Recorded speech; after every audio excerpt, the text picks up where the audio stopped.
ನಮಸ್ಕಾರ. ಇದು ಫೆಬ್ರವರಿ 1978ರಲ್ಲಿ ಬಂದಿರೋಂಥ ಒಂದು ಕತೆ. ವಿ.ಎಸ್. ನಾರಾಯಣ ಅನ್ನೋರು ಇದನ್ನ ಬರೆದಿದ್ದಾರೆ. ಕತೆ ಹೆಸರು ನಾಣ್ಯಗಳ ಮಾಯೆ ಅಂತ.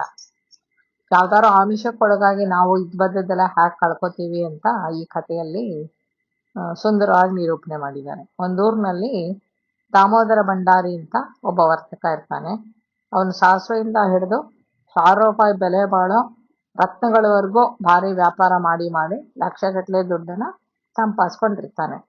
ಆ ಕಾಲದಲ್ಲಿ ದೇಶದ ಪರಿಸ್ಥಿತಿ ಬಹಳ ಘೋರವಾಗಿರುತ್ತೆ. ಕುಡಿತ, ಜೂಜು, ಜುಗಾರಿ, ಕಳ್ತನ, ಹೀಗೆ ಬೇಡದೇ ಇರೋ ಕೆಟ್ಟ ಕೆಲಸಗಳೆಲ್ಲ ಯಾವ ಅಡೆತಡೆ ಇಲ್ಲದೆ ಬೇಕಾದಂಗೆ ನಡ್ಕೊಂಡು ಹೋಗ್ತಾ ಇರುತ್ತೆ. ಸರ್ಕಾರಿ ನಾಣ್ಯಗಳಿಗೆ ಸರಿ ತೂಗೋ ಹಾಗೆ ನಕಲಿ ನಾಣ್ಯಗಳ ತಯಾರಾಗ್ತಿದೆ ಅಂತ ವದಂತಿ ಕೂಡ ಇರುತ್ತೆ. ಆ ಮಾತು ದಾಮೋದರ ಭಂಡಾರಿಗೆ ತುಂಬಾ ಆಕರ್ಷಣೆ ಉಂಟು ಮಾಡುತ್ತೆ. ಹಸಿರು ನಾಣ್ಯಗಳನ್ನು ತೆಗೆದುಕೊಂಡು ಅದ್ರ 2 ಪಾಲು ನಕಲಿ ನಾಣ್ಯ ಕೊಡುವವರು ಇದ್ದಾರೆಂದು ಅನೇಕರು ಮಾತಾಡ್ಕೊಳ್ತಾ ಇರೋದನ್ನ ಅವನು ಕೇಳಿರ್ತಾನೆ. ಅಂತ ಅವಕಾಶ ಸಿಕ್ಕಿದ್ರೆ ನನ್ನ ಹತ್ರ ಇರೋ ಕೆಲವು ಲಕ್ಷಗಳನ್ನ 2-3 ಪಾಲು ಹೆಚ್ಚಿಗೆ ಮಾಡ್ಕೋಬಹುದು. ಅದ್ರ ವಿನಿಯೋಗಸ್ಥರು ಯಾರು ಅಂತ ಗುಟ್ಟಾಗಿ ಅಲ್ಲಲ್ಲಿ ಯಾರ ಹತ್ರ ವ್ಯವಹಾರ ಮಾಡ್ಬೇಕು ಅಂತ ಯೋಚನೆ ಮಾಡ್ಕೊಂಡು ವಿಚಾರಿಸ್ತಾ ಇರ್ತಾನೆ. ಒಂದಿನ ಅವನು ಅಂಗಡಿ ಬೀದಿಯಲ್ಲಿ ನಡ್ಕೊಂಡು ಹೋಗ್ತಾ ಇರ್ತಾನೆ. ಕೆಲಸದ ಮೇಲೆ ಹೋಗ್ತಾ ಇದ್ದಾಗ ಯಾವನೋ ಒಬ್ಬ ದೊಡ್ಡ ಮನುಷ್ಯ ಭಿಕ್ಷುಕನೊಬ್ಬನಿಗೆ ಜೇಬಿನಿಂದ ಒಂದ್ ಮುಷ್ಟಿ ಬೆಳ್ಳಿ ನಾಣ್ಯ ತೆಗೆದುಕೊಡೋ ದೃಶ್ಯ ಕಾಣಿಸುತ್ತೆ. ಅದನ್ನ ನೋಡಿದ್ಮೇಲೆ ದಾಮೋದರನ ಎದೆ ಬಡಿತ ಜೋರಾಗತ್ತೆ.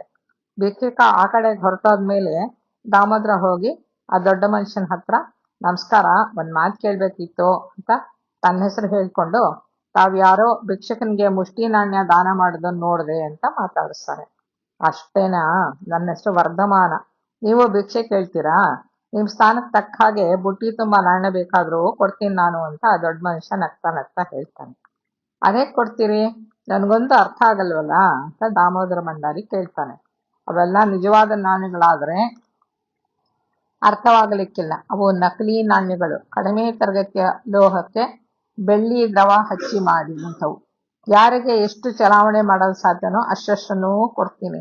ವ್ಯತ್ಯಾಸ ಕಂಡುಹಿಡಿಯಕ್ಕೆ ಯಾವ ಬ್ರಹ್ಮನ್ಗೂ ಆಗೋದೇ ಇಲ್ಲ ಅಂತ ವರ್ಧಮಾನ ಹೇಳ್ಬಿಟ್ಟು ಒಂದ್ ಮುಷ್ಟಿ ನಾಣ್ಯ ತೆಗೆದು ದಾಮೋದರ ಭಂಡಾರಿಗೆ ಕೊಟ್ಟು, ಬೇಕಾದ್ರೆ ನೀವೇ ಇದನ್ನ ಈಗ ಚಲಾಯಿಸಿ ನೋಡಿ, ನಿಮ್ ಜೊತೆಲಿ ನಾನು ಬರ್ತೀನಿ ಅಂತ ಅವನ್ನ ಕರ್ಕೊಂಡು ಹೋಗ್ತಾನೆ. ದಾಮೋದರ ಭಂಡಾರಿಗೆ ಸ್ವಲ್ಪ ಭಯ ಇರುತ್ತೆ. ಮೊದಲನೇ ಸರಿ ತಪ್ಪು ಕೆಲಸ ಮಾಡುವಾಗ ಭಯ ಇರುತ್ತಲ್ವಾ. ಆ ನಾಣ್ಯ ಪಡ್ಕೊಂಡು ಒಂದ್ ಜೊತೆಲಿ ಇಬ್ರು ಸೇರಿ ಜವಳಿ ಅಂಗಡಿಗೆ ಹೋಗ್ತಾರೆ. ಹೋಗಿ ಬಟ್ಟೆ ಕೊಂಡ್ಕೊಂಡು ಆ ನಾಣ್ಯಗಳನ್ನೇ ಕೊಡ್ತಾನೆ ಅವನು. ಆ ಅಂಗಡಿಯವನು ಏನು ಹೇಳೋದೇ ಇಲ್ಲ, ಸುಮ್ಮನೆ ನೋಡ್ಬಿಟ್ಟು ಅದನ್ನ ತಗೊಂಡ್ಬಿಡ್ತಾನೆ. ನಕಲಿ ನಾಣ್ಯಗಳನ್ನ ಈ ತರ ಅತಿ ಸುಲಭದಲ್ಲಿ ಚಲಾವಣೆ ಮಾಡ್ಬೋದು ಅಂತ ದಾಮೋದರನಿಗೆ ಸಂತೋಷನೂ ಆಗುತ್ತೆ, ಆಶ್ಚರ್ಯನೂ ಆಗುತ್ತೆ. ಅಂಗಡಿಯಿಂದ ಹೊರಗೆ ಬಂದ್ಮೇಲೆ ವರ್ಧಮಾನ ದಾಮೋದರ ಭುಜವನ್ ತಟ್ಟಿ, ಈಗ ನಿಮಗ್ ಧೈರ್ಯ ಬಂದಿರ್ಬೇಕು, ಇನ್ನೂ ಒಂದ್ ಸ್ವಲ್ಪ ಚಲಾವಣೆ ಮಾಡ್ತೀರಾ ನಾಣ್ಯನ ಅಂತ ಕೇಳ್ತಾನೆ. ಆಗಲಿ ಅಂತ ದಾಮೋದರ ತಲೆ ತೂಗಿಸ್ತಾನೆ. ಅವನು 100 ಅಸಲಿ ನಾಣ್ಯಗಳನ್ನು ಕೊಟ್ಟು 200 ನಕಲಿ ನಾಣ್ಯಗಳನ್ನ ವರ್ಧಮಾನನ ಹತ್ರ ತಗೊಂತಾನೆ. ವರ್ಧಮಾನ ಏನ್ ಮಾಡ್ತಾನೆ, ತನ್ನ ಮನೆ ಇರೋ ಜಾಗ ಎಲ್ಲಿ ಬರ್ಬೇಕು ಅಂತೆಲ್ಲ ಅವನ್ಗೆ ವಿವರಗಳನ್ನ ಹೇಳಿದ್ಮೇಲೆ ಇವನು ಹೋಗಿ ಕೊಟ್ಟು ಅದರಂತೆ ಮನೆಗೆ ಹೋಗಿ ನಕಲಿ ನಾಣ್ಯ ತಗೊಂಡ್ ಬಂದು ಇಟ್ಕೊಂತಾನೆ.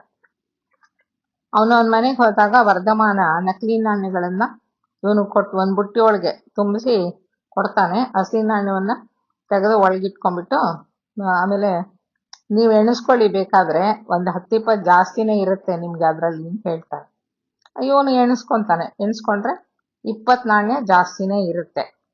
ಇವನ್ಗೆ ಚಲಾವಣೆ ಮಾಡೋದು ಅಷ್ಟೇನ್ ಕಷ್ಟ ಅಂತ ತೋರಲ್ವಲ್ಲ, ಎಲ್ಲಿ ಬೆಳ್ಳಿ ನಾಣ್ಯ ತರಾನೇ ಇರುತ್ತೆ. ಹೀಗೆ ಕಳೆ ನಾಣ್ಯಗಳಿಂದ ಅವನ ವ್ಯಾಪಾರ ಕೂಡ ಜಾಸ್ತಿ ಮಾಡ್ಕೊಂತ ಹೋಗ್ತಾನೆ. ಒಂದಿನ ದಾಮೋದರ ಭಂಡಾರಿ ತನ್ನ ಹತ್ರ ಇದ್ದ 10 ಲಕ್ಷ ನಾಣ್ಯಗಳನ್ನ ಚೀಲದಲ್ಲಿ ತುಂಬಿಸ್ಕೊಂಡು ಗಾಡಿಯಲ್ಲಿ ಹಾಕಿ ವರ್ಧಮಾನನ್ ಮನೆಗೆ ಹೋಗ್ತಾನೆ. ಈ ಸಾರಿ ದೊಡ್ಡದಾಗಿ ತಂದಿದ್ದೀರಾ, ಇಷ್ಟೊಂದು ಹಣನ ನನ್ನ ಕೈಯಲ್ಲಿ ವ್ಯವಹಾರ ಮಾಡಕ್ಕೆ ಆಗೋದಿಲ್ಲ, ಅದಕ್ಕೆ ನನ್ನ ಗುರುಗಳೇ ತಕ್ಕವರು, ಅವ್ರ ಬಳಿಗೆ ಹೋಗೋಣ ನಡೀರಿ ಅಂತ ವರ್ಧಮಾನ ಹೇಳ್ತಾನೆ. ಸರಿ, ನಾಣ್ಯಗಳ ಚೀಲ ತಗೊಂಡು 2 ಎತ್ತಿನ ಗಾಡಿಯಲ್ಲಿ ಇಬ್ರು ಅವ್ರ ಗುರು ಮನೆಗೆ ಹೋಗ್ತಾರೆ. ಹಾಗೆ 2 ದಿನ ಪ್ರಯಾಣ ಮಾಡಿದ್ಮೇಲೆ ಆ ಗುರುವಿನ ಊರನ್ನ ಸೇರ್ಕೋತಾರೆ. ಅಲ್ಲಿ ಬಹು ಸುಲಭವಾಗಿ ದಾಮೋದರನ ಕೆಲಸ ಆಗೋಗತ್ತೆ. 20 ಲಕ್ಷ ಕಳ್ಳ ನಾಣ್ಯಗಳಿರೋ ಚೀಲಗಳನ್ನ ಗಾಡಿಗಳಲ್ಲಿ ಹಾಕೊಂಡು ವರ್ಧಮಾನ ಒಂದ್ 4 ಜನನ ಅರೇಂಜ್ ಮಾಡ್ಕೊಡ್ತಾನೆ. 4 ಜನನ ಅವನ ಜೊತೆ ಕಳಿಸ್ತಾನೆ, ರಕ್ಷಕ ಭಟ್ರ ತರ ಇರೋರ್ನ. ನೀವು ಇಷ್ಟು ದುಡ್ಡು ತಗೊಂಡು ಹೋಗ್ತಿರಲ್ಲ ನಿಮ್ಗೆ ಜೊತೆಗಿರ್ಲಿ ಅಂತ. ಸರಿ, ಆ ಜೊತೆಗಾರರೊಂದಿಗೆ ರಾಮೋದರ ಭಂಡಾರಿ ತನ್ನ ಊರಿಗೆ ವಾಪಸ್ ಹೋಗ್ತಾ ಇರ್ತಾನೆ. ಆಗ ವರ್ಧಮಾನ ಮಾತ್ರ ಅವ್ರ ಜೊತೆಗೆ ಹೋಗಲ್ಲ. ನಂಗೇನೋ ಕೆಲಸ ಇದೆ, ನಾನು ಇನ್ನೂ 2 ದಿವಸ ಈ ಗುರುಗಳ ಮನೆಯಲ್ಲ ಇರ್ತೀನಿ ಅಂತ ಹೇಳ್ಬಿಟ್ಟು ಅಲ್ಲೇ ಇದ್ಬಿಡ್ತಾನೆ. ಹೀಗೆ ವಾಪಸ್ಸು ಬರ್ತಾ ಇರ್ತಾರೆ. ಪ್ರಯಾಣ ಮಾಡ್ತಾ ಇರುವಾಗ ಆ ಕಡೆ ಎಲ್ಲ ರಾಜಭಟ್ರು ಬರ್ತಾ ಇರೋದು ಇವರಿಗೆ ಕಾಣಿಸುತ್ತೆ. ಇವರು ಕಲೆನಾಣ್ಯ ಇಟ್ಕೊಂಡಿರ್ತಾರಲ್ಲ, ಅದರಿಂದ ಇವರಿಗೆ ಸ್ವಲ್ಪ ಭಯ ಶುರುವಾಗತ್ತೆ. ಆಗ 4 ಜನ ರಕ್ಷಕರು ಬಂದಿರ್ತಾರಲ್ಲ ಅವನ ಜೊತೆ, ಅವ್ರು ಹೇಳ್ತಾರೆ, ರಾಜಭಟ್ರು ಈ ಕಡೆನೆ ಬರ್ತಾ ಇದಾರೆ, ಯಾವ್ದಕ್ಕೂ ಒಳ್ಳೇದು, ನಾವ್ ಈ ಗಾಡಿಗಳನ್ನ ಒಂದ್ ಪಕ್ಕದಲ್ಲಿ ನಿಲ್ಲಿಸ್ಬಿಟ್ಟು ಅದ್ ನಮ್ದು ಅಲ್ದೇ ಇದ್ದಂಗೆ ನಡ್ಸ್ಬಿಡೋಣ ನಾವು. ಅವ್ರು ಹೋದ್ಮೇಲೆ ನಾವ್ ಆ ಗಾಡಿ ತಗೊಂಡು ಮುಂದಕ್ಕೆ ಹೋಗೋಣ ಅಂತಾರೆ. ಇವ್ರಿಗೆ ಸ್ವಲ್ಪ ಸಾಚಾ ಮನುಷ್ಯ ಆಗಿರ್ತಾನಲ್ಲ ಮೊದಲು, ಅದರಿಂದ ಸ್ವಲ್ಪ ಭಯ ಹುಟ್ಕೊಂಡ್ಬಿಡುತ್ತೆ.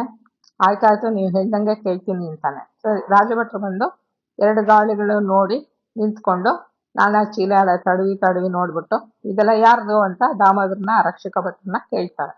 ನಮ್ಗೇನ್ ಗೊತ್ತು, ನಾವು ಕೂಲಿ ಕೆಲ್ಸಕ್ಕಾಗಿ ಹೊಲ ಹುಡುಕ್ತಾ ಇರೋವಾಗ ಈ ಮಹಾರಾಜರು ತಮ್ಮ ಹೊಲ ಉಳಿಬೇಕು ಅಂತ ನಮ್ಮನ್ ಕರ್ಕೊಂಡು ಹೋಗ್ತಾ ಇದ್ದಾರಷ್ಟೇ, ಗಾಡಿ ಗಿಡಿ ಏನು ನಮ್ಗೆ ಗೊತ್ತಿಲ್ಲ ಅಂತ ರಕ್ಷಕರು ಹೇಳ್ಬಿಡ್ತಾರೆ. ಹೌದು ಅಂತ ದಾಮೋದರ ಕೂಡ ತಲೆ ಎಲ್ಲ ಆಡಿಸ್ಬಿಡ್ತಾನೆ. ರಾಜಭಟ್ರು ಆ ಗಾಡಿಗಳನ್ನ ಸೀದಾ ರಾಜಧಾನಿ ಕಡೆಗೆ ಹೊಡ್ಕೊಂಡು ಹೊರಟೋಗ್ತಾರೆ. ಅದನ್ನ ನೋಡ್ತಾ ನೋಡ್ತಾ ಇವನಿಗೆ ಆಯ್ತು, ನಾನು ಮುಳುಗೋದೆ, ಪಾತಾಳಕ್ಕೆ ಇಳಿದೋದೆ ನಾನು ಅಂತ ದಾಮೋದರ ಭಂಡಾರಿಗೆ ಹುಷಾರಿಲ್ದಂಗೆ ಸುಸ್ತಾಗ್ಬಿಡ್ತಾನೆ. ರಕ್ಷಕರು ಈ ಸಂಗತಿಯನ್ನು ಯಜಮಾನ್ರಿಗೆ ಹೇಳ್ತೀವಿ ನಾವು, ಬೇಗ ನಾವು ಹೋಗಿ ಅವ್ರ ವಿಷಯ ಹೇಳ್ತೀವಿ ಅಂದ್ಬಿಟ್ಟು ಅವರು ಎಲ್ಲ ಹೊರಟೋಗ್ತಾರೆ.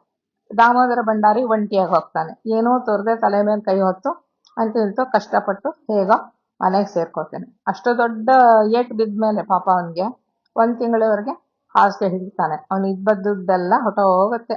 1 ತಿಂಗಳ ಮೇಲೆ ತುಂಬಾ ಸಣ್ಣಗಾಗಿ ಕೃಶವಾಗಿ ಹೋಗಿರ್ತಾನಲ್ಲ, ಮತ್ತೆ ಬೀದಿಲ್ ನಡೆದಾಡೋದು ಒಂಚೂರು ಶಕ್ತಿ ಬಂದ್ಮೇಲೆ ಬೀದಿಲ್ ನಡ್ಕೊಂಡು ಹೋಗ್ತಾ ಇರ್ತಾನೆ. ಆಗ ಒಂದಿನ ದೂರದಲ್ಲಿ ವರ್ಧಮಾನನ್ನ ನೋಡ್ತಾನೆ. ತನ್ನ ಹಾಗೆ ಅವನೇನ್ ಹಾಳಾಗಿರಲ್ಲ. ಇವನ್ಗೆ ಆಶ್ಚರ್ಯ ಆಗುತ್ತೆ. ಯಾವನೋ ಭಿಕ್ಷುಕ ಬಂದು ಕುಂಟುತ್ತಾ ಬಂದು ವರ್ಧಮಾನನ ಮುಂದೆ ಕೈ ನೀಡ್ತಾನೆ. ವರ್ಧಮಾನ ಯಥಾ ಪ್ರಕಾರ ಅವನಿಗೆ 1 ಮುಷ್ಟಿ ನಾಣ್ಯ ಹಾಕ್ತಾನೆ. ಭಿಕ್ಷುಕ ಸ್ವಲ್ಪ ದೂರವರೆಗೆ ಕುಂಟ ಹೋಗ್ತಾನೆ, ಆಮೇಲೆ ಸರಿಯಾಗೇ ನಡ್ಕೊಂಡು ಹೊರಟೋಗ್ತಾನೆ. ದಾಮೋದರನಿಗೆ ಆ ಭಿಕ್ಷುಕನ ಗುರುತು ಹೊತ್ತಿತ್ತು. ಮೊದಲು ಯಾವ ಭಿಕ್ಷುಕನಿಗೆ ವರ್ಧಮಾನ ನಾಣ್ಯ ಕೊಟ್ಟಿದ್ನೋ ಅವನೇ ಆ ಭಿಕ್ಷುಕ ಆಗಿರ್ತಾನೆ. ಇವನು ವರ್ಧಮಾನನ ಕಡೆಯವನೇ ಅಂತ ಅವನಿಗೆ ಅರ್ಥ ಆಗೋಗುತ್ತೆ. ನೋಡಿದ್ಯಾ, ಇದೆಲ್ಲ ಅವರು ನನ್ನ ಒಂದು ಗಾಳಕ್ಕೆ ಹಾಕಿದ ಎರೆಹುಳುವಿನ ಹಾಗೆ ಬಳಸ್ಕೊಂಡು ನನ್ನ ಬಲೆಗೆ ಹಾಕೊಂಡ್ಬಿಟ್ರು ಅಂತ ಇವನ್ಗೆ ಆವಾಗ ಅರ್ಥ ಆಗುತ್ತೆ. ವರ್ಧಮಾನ ಆ ಭಿಕ್ಷುಕನ ಹಿಂದೆನೆ ಹೋಗಿ ಅವನು ತಾನು ಕೊಟ್ಟಿದ್ದ ನಾಣ್ಯ ಎಲ್ಲ ವಾಪಸ್ ಇಸ್ಕೊಂಡ್ಬಿಡ್ತಾನೆ. ವರ್ಧಮಾನ ಹೊರಟೋದ್ಮೇಲೆ ದಾಮೋದರ ಆ ಭಿಕ್ಷುಕನ ಹತ್ರ ಹೋಗ್ತಾನೆ. ಅವನ ಹತ್ರ ಹೋಗಿ ಮಾತಾಡ್ತಾನೆ. ಆಗ ತನ್ನೊಂದಿಗೆ ರಕ್ಷಕರಾಗಿ ಬಂದ 4 ಮಂದಿಗಳು ರಾಜಭಟರು ಎಲ್ಲ ವರ್ಧಮಾನನ ಕಡೆಯವರೇ ಅಂತ ಗುಟ್ಟು ಅವನಿಗೆ ಗೊತ್ತಾಗತ್ತೆ. ಭಿಕ್ಷುಕ ನಟನೆಯವನು ದಾಮೋದರನಿಗೆ ಈ ವಿಷಯವನ್ನು ನೀವು ಯಾರಿಗಾದ್ರೂ ಹೇಳಿದ್ರೆ ನಿಮ್ಮ ಇತಿಷ್ಟಿ ಆಗ್ಬಿಟ್ಟಿತ್ತು, ನಾವು ಎಂಥ ಕಾರ್ಯಕ್ಕೂ ಹೆಸುವರಲ್ಲ ಅಂತ ಒಂದ್ ದೊಡ್ಡ ಎಚ್ಚರಿಕೆ ಕೊಡ್ತಾನೆ. ನನ್ ಗತಿ ಏನಪ್ಪಾ, ನನ್ನ ಹೆಂಡತಿ ಮಕ್ಕಳ ಗತಿ ಹೇಗೆ ಅಂತ ಗೋಗರಿತಾನೆ ದಾಮೋದರ. ಸ್ವಲ್ಪ ಹಣ ಸಾಲ ಕೊಡ್ತೀನಿ, ಏನಾದ್ರೂ ಸಣ್ಣ ವ್ಯಾಪಾರ ಮಾಡ್ಕೊಳ್ಳಿ ನೀವು ಅಂತ ಆ ದಯಾಮಯ ಭಿಕ್ಷುಕ ಅವನ್ಗೆ ಒಂಚೂರು ಸಹಾಯ ಮಾಡ್ತಾನೆ. ಅದಕ್ಕೆ ದಾಮೋದರ ನಗ್ತಾ ಅಸಲು ನಾಣ್ಯಗಳು ನಕಲಿನೋ ಅಂತ ದಾಮೋದರನ್ ಕೇಳ್ತಾನೆ.